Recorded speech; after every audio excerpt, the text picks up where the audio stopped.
충청도가 되게 재밌더라고요. 충청도는 뭐라 그러는지 아세요? 네, 충청도 말은 끝에가 하나만 붙이면 되죠. 네, 날씨가 참 요상하고만 유 그러면 된대요.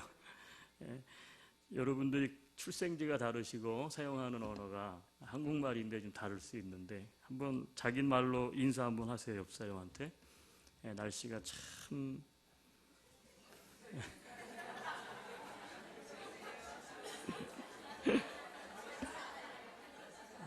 그래서 한국말을 표현하는 게 굉장히 많잖아요. 그래서 한국말을 배우는 사람들이 되게 어렵다고 하는 이유가 이게 이제 사투리가 워낙 많고 또 같은 표현이지만 어떻게 표현하냐에 따라서 굉장히 어감이 다르기 때문에 굉장히 하여튼 어려움을 느낀다 그래요. 그런데 우리는 재밌잖아요, 그죠?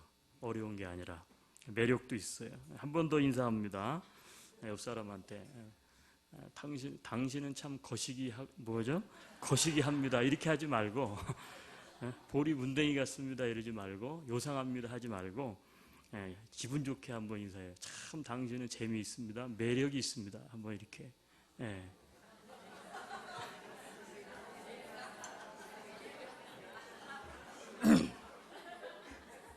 한 번도 이런 인사를 해본 일이 없어요. 제가 이렇게 보니까, 놀래는 거 보니까, 매력 있다 그러니까, 그래요. 예. 우리는 다 매력 있는 사람들입니다. 아멘. 예. 그런데 왜 이 매력이 점점 없어지고 또 우리의 이 자기를 향한 혹은 다른 사람을 향한 우리의 그런 표현은 왜 이렇게 메말라가고 있는 것인지, 그렇죠? 왜 그럴까요? 그것은 뭐 여러 가지 이유가 있겠지만 우리 삶에 있는 많은 상처와 상흔들이 우리 마음 속에 있는 우리 자신조차도 기쁘게 받아들일 수 없는 그런 것으로 만들어 버리기 때문이 아닌가 싶어요. 그래서 우리가 5주에 걸쳐서 내 마음의 트라우마라고 하는 시리즈로 지금 말씀을 나누고 있습니다. 우리 지난 시간에는 모세의 트라우마가 뭐였는지, 모세는 그 트라우마를 어떻게 극복했는지에 대해서 보았고, 오늘은 이제 두 번째 시간인데 우리가 본문을 읽었어요. 그렇죠? 요한복음이고 그리고 제자들을 배경으로 해서 쓰여진 말씀이에요. 그래서 오늘은 제자들의 트라우마에 대해서 함께 나누는 시간을 갖도록 하겠습니다. 이 트라우마는 평생 지울 수 없는 깊은 정신적 충격 혹은 상처를 말하죠. 트라우마를 한번 경험하면 그것이 내 속에 없어지는 것이 아니라 딱 이렇게 잠재해 있어요. 그래서 어떤 상황이 나타나거나 발생하면 그것이 나를 움츠러들게 만들고 나를 지배하게 만들어 내 생각을 또 그렇게 하도록 지배를 합니다. 이 트라우마는 치유가 되지 않는 한 평생 어떻게 돼요? 따라다녀요. 그래서 이 트라우마는 우리가 치유돼야 합니다. 왜냐하면 이 치유되지 않은 트라우마는 우리 인생을 지난주에 보았던 것처럼 정지시키고 우리 삶을 파괴하고 우리를 혼란 가운데로 인도하기 때문에 그래요.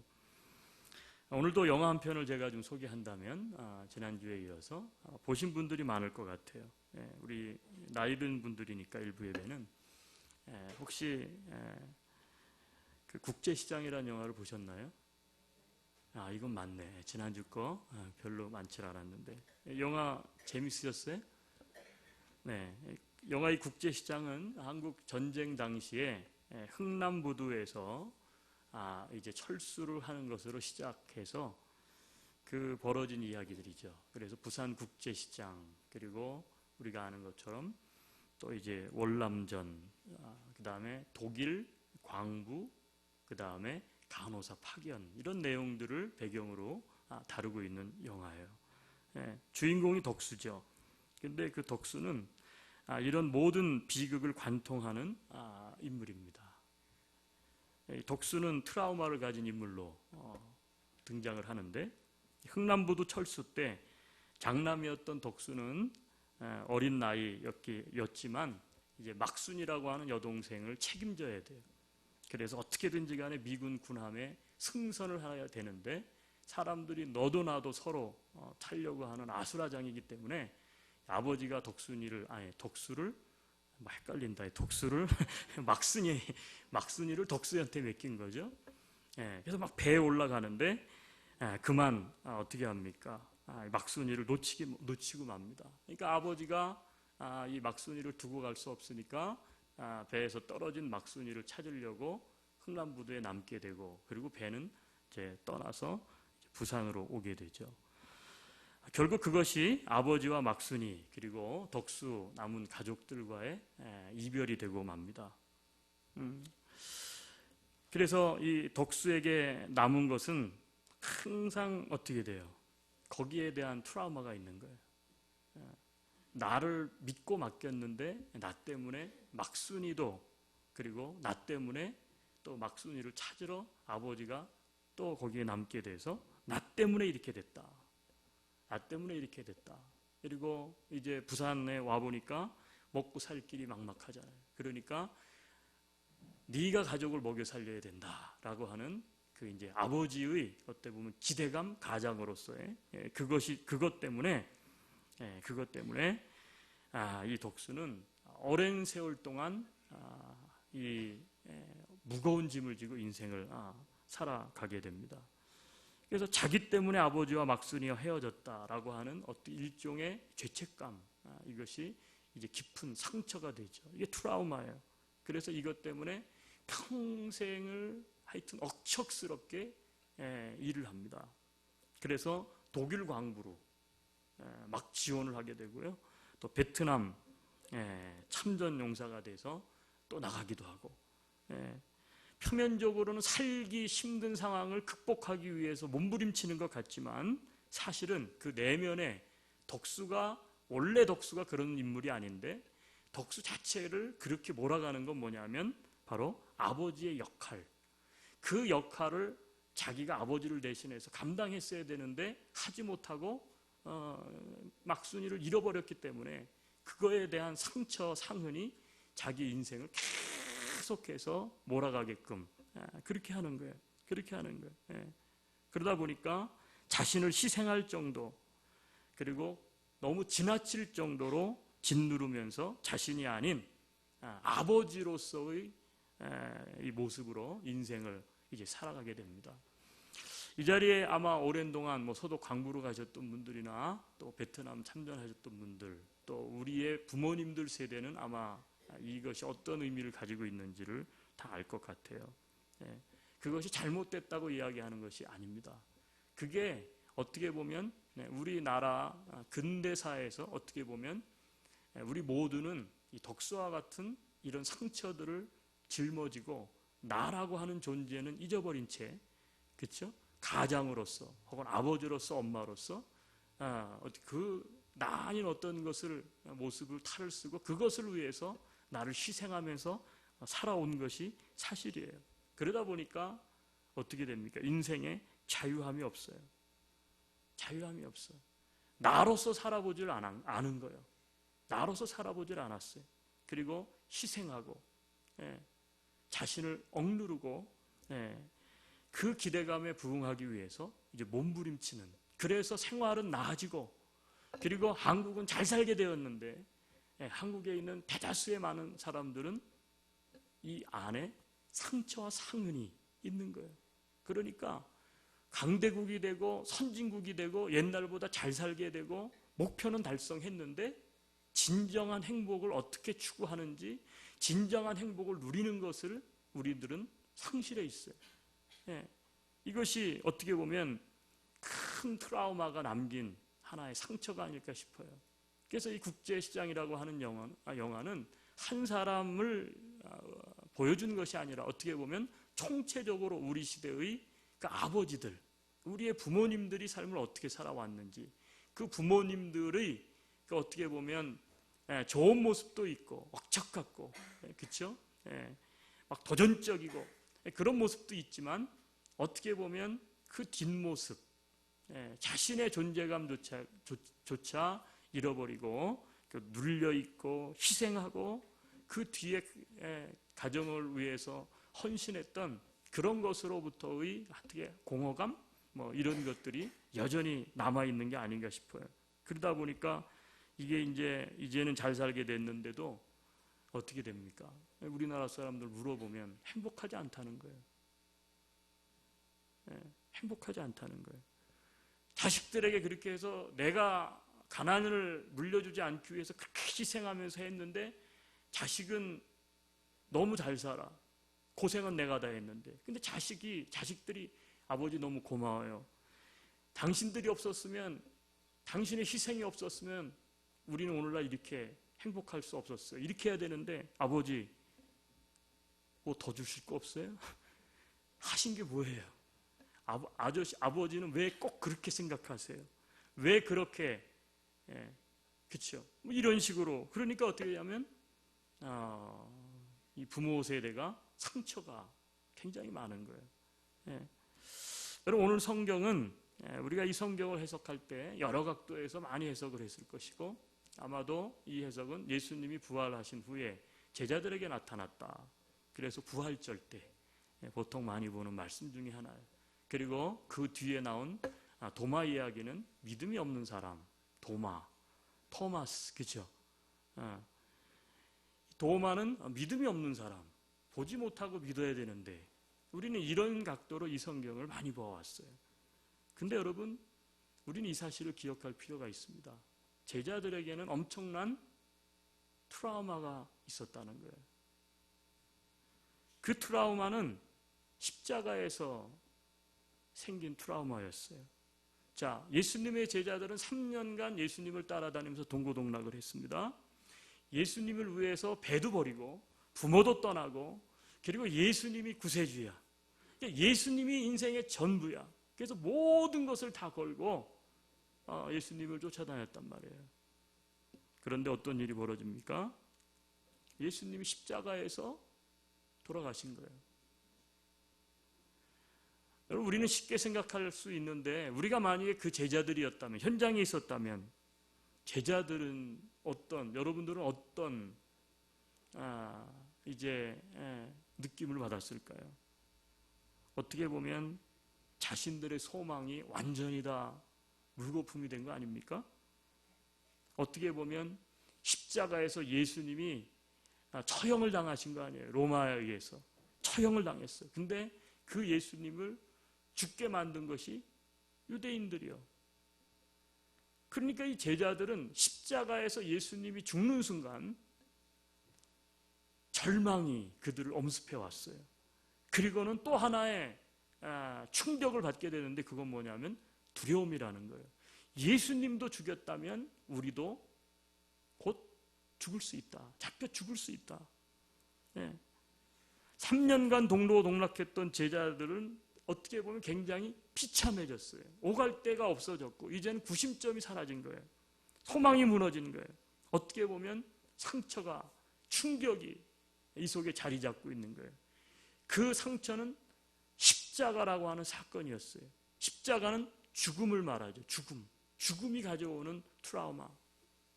여러분들이 혹시 주변에 어떤 사람이 생각지도 못했는데 뭐 예를 들면 사고로 죽었다든지 병으로 죽었다든지, 그러면 어떻게 돼요? 한동안. 제가 이렇게 보니까요, 뭐 저도 좀 요즘 나이를 자꾸 먹어가니까 그런 것 같아. 갑자기 건강했던 어떤 목사님이 갑자기 암이 걸려서 죽었다고 이러면요, 그날부터 이상해. 막 위도 좀 이상한 것 같고, 막 소화도 안 되는 것 같고, 그리고 막 이상한 것 같아, 몸이. 막 이상한 것 같아. 그래갖고 자꾸 어떻게 돼요? 겁나죠? 아이고야, 그분 그렇게 건강했는데 나도 혹시 그런 증세가 있는 거 아닐까? 진단을 좀 받아볼까? 막 이런단 말이에요. 그게 꽤 오래 가요. 꽤 오래 가. 그러니까 이 십자가 사건 이후에 이 제자들은 소망이 사라지고 절망이, 그리고 두려움이 임했어요. 그래서 어떻게 보면 이 트라우마라고 하는 이 괴물에 어떻게 되냐면 쫓겨다니는 거예요. 그래서 오늘 성경에 이제 보게 되면 어떻게 됩니까? 그들은 꽁꽁 숨어 있었어요. 꼭 숨어 있어. 여러분, 트라우마의 증상이 뭔지 아세요? 절대 오픈하지 않아요. 꼭 묻어둬요. 가슴 한켠에다가 그 상처를 드러내지 않고 꼭 이렇게 덮어두는 거예요. 덮어둬. 여러분 지난주에도 봤지만 덮어둔다고 해서 트라우마가 없어지느냐? 그렇지 않아요. 비슷한 일이 발생하면 그건 언제든지 튀어나오게 돼 있어요. 여러분 트라우마는요, 그것을 관통하지 않으면 그것은 우리 인생에서 그 상처는 치유가 되지 않습니다. 그래서일까요? 예수님은 실망과 상처로 인하여 두려워 떨고 있는 제자들을 예수님께서 찾아오십니다. 제자들이 부활의 주님을 만났습니다. 부활의 주님, 다시 살아난 주님을 만나고 나니까 죽음의 공포였던 그 원인의 십자가의 그 사건으로 인한 트라우마잖아요. 근데 그 십자가는 트라우마였고 죽음이었고 공포였는데 그것이 그 십자가가 그들에게 치료제로 작동하기 시작하는 거예요. 십자가가 상처와 충격이 아니라 십자가가 소망이고 존재의 이유가 되는 거예요. 여러분 19절로 20절을 한번 보죠. 자, 오늘 본문에 19절은 이렇게 시작합니다. 이날 곧 안식 후 첫날 저녁 때. 이날이 어떤 날입니까? 안식 후 첫날. 예수님이 그렇죠? 이제 어떻게 됐어요? 십자가에서 돌아가시고 그리고 3일 만에 어떻게 됐습니까? 3일 만에 부활하셨잖아요. 예. 그리고 나서 제자들에게 이제 찾아온 사건이에요. 예. 그래서 어떻게 돼요? 제자들이 유대인들을 뭐 했어요? 두려워했어요. 유대인들을 두려워했어. 중요한 단어가 뭐예요? 두려움이라는 거예요. 두려움. 트라우마가 가져오는 증상은 뭐냐면 두렵습니다. 두려워. 내가 죽을까봐 두렵고요. 내가 잡힐까봐 두렵고요. 내가 그 인간을 다시 만날까봐 두렵고, 그 상처, 사람에게서 받은 상처가 있다면, 어떤 교회에 대한 트라우마가 있는 분들이 있어요. 내가 정말 교회를 다녔는데 그 교회가 이런저런 사건들로 인해 가지고 성도들에게 상처를 줬다든지, 그러면 어떻게 돼요? 내가 다니는 교회가 혹시 그렇지 않을까? 목사님이 그렇지 않을까? 성도들이 그렇지 않을까? 뭐 이런 거 있단 말이에요. 예. 그래서 어떻게 돼요? 예. 두려운 거예요. 그래서 어떻게 됩니까? 모인 곳에 무엇을 닫았어요? 문들을 닫아요. 여러분, 사람이 상처가 많으면 많을수록 어떻게 되느냐? 문을 닫습니다. 어떤 문을 닫습니까? 마음의 문을 닫죠. 뭐 누구하고 이렇게 얘기를 해요. 나는 글쎄 그 사람하고 이렇게 하다 그 사람이 그런 사람인지 몰랐어. 아이고, 이렇게 해서 문을 열고 그 문제를 이야기하는 사람은 트라우마가 해결돼. 그건 진짜 큰 트라우마가 아닌데, 진짜 깊은 상처를 받거나 너무너무 충격을 받으면 누구에게도 얘기를 못해요. 어떻게 돼요? 닫는 거예요. 근데 그 트라우마, 십자가로 말미암아 두려움 가운데 있는 십자가의 트라우마를 겪은 제자들을 향해서 예수님은 어떻게 됐어요? 예수께서 오셨어요. 가운데 서서 문제의 중심에 섰다는 거예요. 문제의 중심에 서서 오셔서, 먼저 찾아오셔서 문제 중심에 서서 이르시되, 그 다음 같이 읽어요. 뭐라고요? 너희에게. 여러분, 한번 이 말씀들을 잘 한번 의미해 볼 필요가 있어요. 예수님이 오셔서 제자들에게 딱 던진 말이 뭐예요? 너희에게 평강이 있을지어다. 예수님이 왜 이런 말씀을 하셨을까요? 너희에게 평강이 있을지어다. 왜요? 왜요? 두려우니까. 예수님은 그러니까 어떻게 돼요? 아신 거예요. 이 나를 따르던 제자들이 십자가에서 내가 죽는 것을 보고 흩어지잖아요. 네, 흩어져. 너무 처절한 상처가 그들에게 있다는 것을 그분 아는 거예요. 근데 이 트라우마를 그냥 놔둔 것이 아니라 예수님은 아세요. 그러니까 어떻게 했냐면 두려워서 문을 꼭꼭 닫고 있는 죽음 가운데에서 이제 우리도 죽을 것이다 라고 하는 이 두려움에, 어떻게 보면 죽음의 트라우마에 걸려있는 이 제자들에게 오셔가지고 먼저 찾아온 거예요. 가운데 서서. 참 성경은 기가 막힌 것 같아요. 오사 가운데 서서, 멀찍이 서서 저 하늘에서 그렇게 한 게 아니라 그들 가운데 중심에 서서, 그들의 상처 중간에 서서, 문제의 핵심, 본질, 트라우마의 중심에 서서 딱 그들에게 정말 원인이 되는 치료제, 그걸 던지셨는데 뭐라 그랬어요? 너희에게 평강이 있을지어다, 이렇게 말씀하셨어요. 그리고 나서 이 말씀을 하시고 그 다음에 뭐라 그랬습니까? 손과 옆구리를 보이셨다는 거예요. 왜 손과 옆구리를 보이셨습니까? 십자가의 사건이 트라우마였던 사람들은요, 어떻게 돼요? 십자가에서 예수님이 손과 옆구리에 못 박히고 창에 찔렸던 그 흔적이죠. 상처예요. 상은. 그것을 어떻게 하냐면 보이셨다는 거예요. 보이셨다는 거예요. 그래, 내가 십자가에서 죽은, 난 이렇게 죽었어. 그런데 어떻게 돼요? 나는 죽었지만 다시 살아났어. 십자가는 분명히 고난이고 죽음이었어요. 그런데 예수님은 제자들의 그 트라우마를 아셨던 거죠. 그것을 어떻게 돼요? 관통하는 행위와, 그리고 어떻게 돼요? 말씀을 통해서 십자가로 인해서 트라우마가 걸려있는, 공포에 떨려있는 그들에게 십자가를 통해서, 십자가에서 달리신 예수 그리스도, 그분의 다시 부활하신 그분의 모습을 통해서 그들을 다시 어떻게 돼요? 치유하시는 거예요.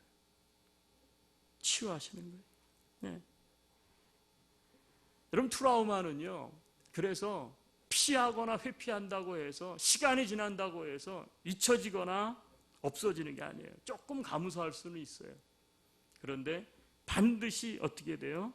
트라우마를 받은 그 문제를 통해서 관통되어서 치료되지 않으면 그 트라우마는 온전하게 치유될 수가 없어요. 네. 십자가가 그들에게 있어서는 이제 공포였고 트라우마의 대상이었는데 제자들은 변합니다. 이 사건을 통해서 십자가를 이제는 어떻게 돼요?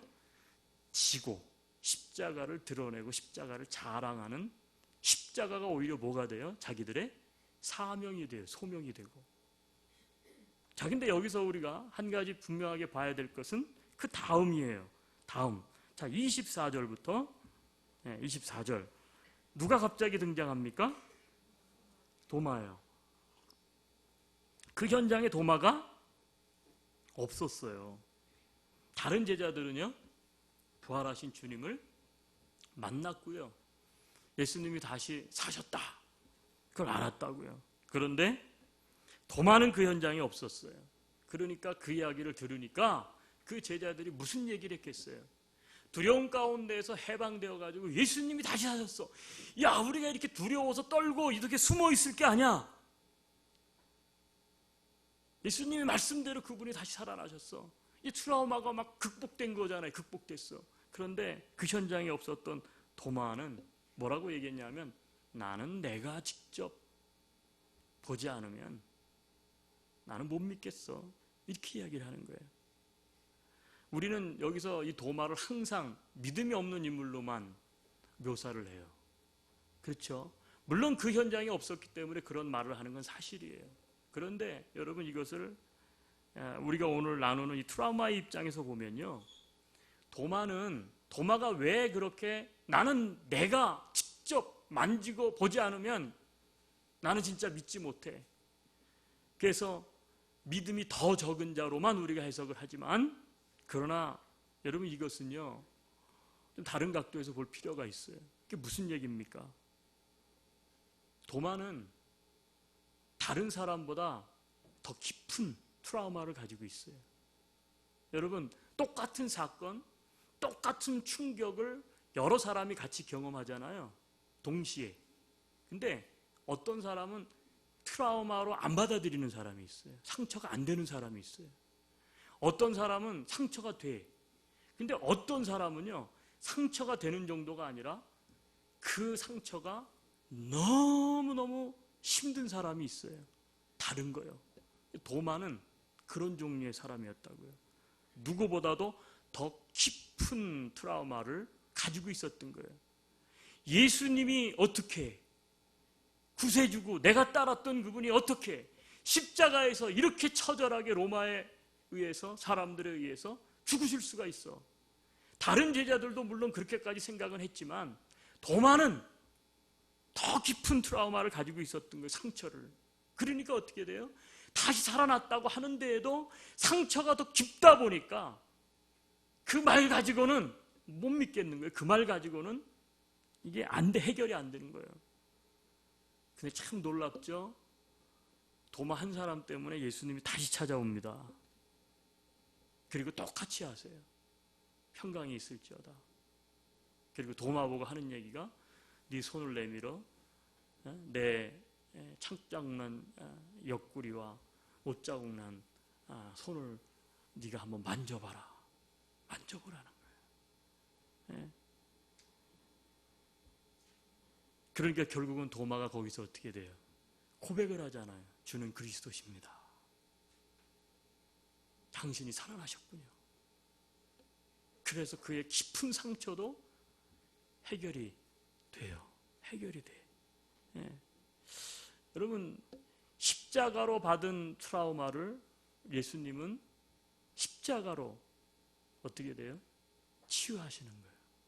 여러분, 이 말씀을 왜 함께 나누냐면 우리 그리스도인들의 트라우마가 다 있는데 마찬가지예요. 예수님께서는 우리의 트라우마를 아세요. 그래서 이 트라우마를 극복하기 위해서 예수님께서 어떻게 보면 우리들의 인생의 죽음의 문제, 인생의 온갖 상처와 배신과 절망의 문제들, 다 모든 것이 죄악으로 인해서 온 거 아닙니까? 대인관계에서 배신, 죄악, 배역, 그 모든 것들이 죄로 인해서 생겨난 것들이잖아요. 그러니까 예수님께서 십자가에서 죽으셨을 때 그 십자가는 그 모든 것으로부터 우리를 어떻게 돼요? 자유케 하시고 치료하시는 십자가인 거예요, 동시에. 따라서 우리의 트라우마도요, 십자가의 능력으로 능히 해결될 수 있는 줄 믿으시길 바랍니다. 제가 한국에서 목회할 때 여러분 아마 뉴스를 들으시고 해서 여기 계셨어도 아마 들으셨을 거예요. 한국 강남에 있는 삼풍백화점이 무너진 거 혹시 아시죠? 아직도 안 무너지신 분이 있어, 그죠? 뭔 얘기인지 모르겠어요. 난리가 났었잖아요. 삼풍백화점이 무너져가지고 어떻게 백화점이 거기서부터 그걸 양쪽만 놔두고 가운데가 그냥 무너져가지고 제가 목회를 이제 구이동에서 했었는데 저희 교회에 자매님이 한 분이 새로 오셨어요. 이 자매님이 그 삼풍백화점 붕괴되고요, 매몰됐어요. 그래서 12일 만에 구조가 된 자매님이에요. 제가 이름을 대면 여러분도 다 뭐 아마 기사 찾아보면 나오는 여러 사람 중에 한 사람인데 저희 교회로 온 거예요. 이 자매. 제가 이름 밝히지 않겠습니다. 이 자매가 왔는데 이 자매가 이제 상담을 제가 이렇게 했어요. 자기가 상담을 좀 받고 싶다 그래가지고. 근데 이제 이런 얘기를 해요. 자기는 너무 힘들대, 인생이. 삼풍백화점 그렇게 매몰돼 있다가 극적으로 살아서 사람들은 얼마나 좋겠냐. 새 인생을 이제 목숨을 다시 구했으니까. 근데 자기는 지금 너무 힘들다는 거예요. 사건이 그 삼풍백화점이 일어나고 한 1년 반, 거의 2년 정도 됐을 때 이제 일입니다. 저희 교회를 이제 오셨는데 왜 그렇게 힘드냐 그랬더니 날마다 밤마다 죽음의 악몽에 시달린다는 거예요. 죽음의 악몽. 밤에 잠을 자려고 이렇게 방에 혼자 들어가 있으면 검은 그림자가 계속 왔다 갔다 한다는 거예요. 그래갖고 어떻게 했냐면 밤에도 불을 끄지를 못해. 불만 껐다 그러면 막 죽음의 그림자가 자기를 덮치는 것 같고 자기가 곧 죽을 것 같고 숨이 차오르는 것 같아서 견딜 수가 없다는 거예요. 밤마다 검은 그림자가 이 자매를 엄습하는 거예요. 불안합니다. 공포가 있습니다. 불면증에 시달립니다. 그래갖고 사람이 어떻게 되냐면요, 젓가락 같아. 바싹 말랐어. 아주 말랐어. 예. 정상적이지 않아요. 근데 결혼을 했는데 신혼부부예요. 그러니 얘기를 하는 거예요. 신혼생활도 정상적으로 할 수가 없습니다, 내가. 제가 그때 목회 처음 할 때거든요. 이걸 어떻게 해야 될지 모르겠더라고. 이런 분을 어떻게 내가 도와드릴 수 있나? 방법이 없어. 예. 제가 그래도 학교 다닐 때 상담을 조금 이제 공부한 게 있어가지고 찾아봤어요. 전공서적을 찾아보고 쫙 이렇게 찾아봤어요. 그런데 일반 상담가들은 뭐 이렇게 해라 저렇게 해라 있는데 이거 신앙 아니어서 나는 또 목사고 그러니까 기독교적으로 어떻게 하면 이것을 하는 게 좀 다를 거 아닙니까? 그런 문제들이. 그래가지고 제가 이제 그때 이 자매에게 제안을 했던 게 뭐냐면, 자매님 아침과 저녁으로 내가 말씀을 주겠는데 이 말씀을 가급적이면 이렇게 날 아침에 한번 저녁에 한번 계속 읽어라. 그리고 이거를 가급적이면 써라. 그리고 가급적이면 다 암송해라. 그래서 제가 주었던 말씀이 시편 23편이에요. 여호와는 나의 목자시니. 이 내용은 여러분이 잘 아실 거예요. 하나님이 당신의 목자다. 당신의 삶을 인도한다. 사망의 음침한 골짜기로 다닐지라도 죽음이 자매 가운데 죽음의 공포가 임할지라도 하나님께서 당신과 함께 하신다. 그래서 이 말씀을, 하나님의 말씀이니까 이 말씀을 붙잡아라. 두려움이 올 때, 잠이 안 올 때 계속해서 이 말씀을 붙잡아라. 그리고 공간을 밝게 해라. 그리고 찬양 부를 줄 아는 거 있나? 그랬더니 신앙생활을 오래 하지 않아 찬양을 몰라요. 그래서 찬양을 또 가르쳐 줬어요. 이런 찬양이 있는데 이렇게 해라. 따라 해봐라. 찬양 부르고, 그 다음에 제가 또 십자가를 하나 구해다가 방에다가 자꾸 뭐가 이제 검은 옷을 입은 사람이 왔다 갔다 그런다 그러고, 이제 그러니까 십자가를 이제 놔두고 그런 것이 있을 때마다 죽음으로부터 사망 권세로부터 이기신 분이 예수님이니까 예수님의 보혈의 십자가 바라봐라. 십자가를 바라보고 기도를 하라고 이제 그렇게 했어요. 붙들라고 그렇게 했어요. 이 자매가 한참 싸워요. 또 어떤 날은 또 이게 뭐 잘 안 되고 그러면 또 이제 찬양 가르쳐 주고, 하여튼 이런 시간들을 가졌는데 어느 날 이 자매가 얘기를 거예요. 완전하지 않지만 요즘은 그래도 조금씩 잠을 잔다는 거예요. 마음이 많이 편해졌다고. 여러분 다시 한번 본문으로 돌아와 볼게요. 아까 말씀드렸던 이 국제시장의 덕수, 무려 60년 동안 질곡의 계절이죠. 이제 국제시장 안에 있는 꽃분이네라고 하는 그 포목상인가요? 가게를 지켜옵니다. 사람들은 그거를 팔아라. 그걸 왜 그렇게 지키고 있느냐? 이유는 하나죠. 아버지가 꽃분이네 고모잖아요. 고모집이니까 꽃분이네로 가라 그래서 왔기 때문에 아버지가 언젠가는 이 가게로 살아계시다면 찾아올 것 같으니까 그걸 지키는 거예요. 지키는 거예요. 어떻게 보면 꽃분이네는 상처인 동시에 뭡니까? 짐이에요. 자기에게는 가장이라고 하는 것을, 어깨를, 가장의 그 무거운 짐을 짊어져야 되는 모멘텀이 되는, 그러니까 이것은 마치 십자가와 같은 거예요. 십자가가 죽음인데 짊어져야 되는데 십자가는 부활로 이어지는 것이기 때문에 결국은 시간이 지나서 이산가족 상봉 프로그램에서 결국은 북한에 있는 막순이를 만나죠. 가슴 속에 있는 거대한 응어리를 떼어냅니다. 떼어내. 그래서 이런 과정 속에서 영화 속에 보면 이런 이제 것이 등장하는데, 덕수가 아버지하고 대화를 해요. 진짜 아버지는 이제 없는데 뭐라고 해야냐면 허공에다 대고 아버지 이만하면 내 잘 살았죠? 월남전에도 가고 그렇잖아요. 서독에도 가고 내가 아버지 역할을 이 정도면 가장으로서 좀 잘 살았죠. 어떻게 보면 덕수는 자기의 트라우마를 어느 정도 벗어났다는 증거죠. 근데 이렇게 되기까지가 몇 년이 걸렸냐면 60년이 흐른 후예요. 여러분 우리 인생에서 60년은 너무나 깁니다. 그래서 우리 인생이 아프죠. 그런데 그것이 인생이에요. 우리 인생. 상처를 또 안고 살아가야 되는 인생. 그러나 오늘 말씀은 우리에게 이렇게 말씀하세요. 예수님은 지금 치유될 수 있다는 거예요. 상처를 묻어두고 회피하며 살지 말라는 거예요. 상처를 인정하라는 거예요. 그리고 어떻게 해요? 피하지 말고 대면하라고, 화해하라고. 예. 여러분 제가 이 영화를 보고 이 말씀을 또 준비하면서 이런 생각을 했어요. 우리 시대에 수많은 덕수들이 있다. 우리 시대에 수많은 제자들이 있다. 배신, 실패, 상처와 증오로 얼룩진 트라우마를 안고 신음하면서 살아가는 제자들의 깊은 트라우마, 그 상처로 인한 실망과 두려움, 무기력함을